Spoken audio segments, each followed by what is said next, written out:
40টা বছর হাজিদের খেদমত করেছে মদিনায়। চেহারাটা কি নুরানি, মাশাআল্লাহ। 40 বছর, কয়েকদিন আগে ইন্তেকাল করেছে।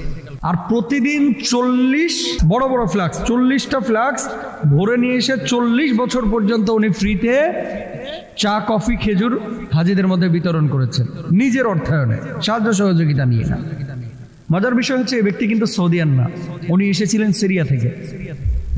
যখন দাঙ্গা চলছিল সিরিয়ায় প্রায় 70 বছর আগে, আরেকটা জায়গায় দেখলাম যে প্রায় 60 বছর আগে উনি সৌদি আরবে আসেন। 40টা বছর তিনি হাজিদের খেদমত করেছেন।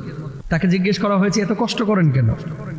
জবাব দিচ্ছে এই মদিনায় যারা বাইরে থেকে আসে, বিভিন্ন দেশ থেকে, এরা কেন আসে, কারণটা কি? একমাত্র কারণ হচ্ছে রাসূল আকরাম সাল্লাল্লাহু আলাইহি ওয়াসাল্লামকে সালাম দেওয়া। আপনার বাড়িতে কোনো গুরুত্বপূর্ণ মেহমান, যদি আপনার কাজিন, আপনার আত্মীয় স্বজন আসে, আপনি কি তাদেরকে মেহমানদারি করেন না? করি। তো কার মেহমান এখানে? দেখেন, আল্লাহর ঘরের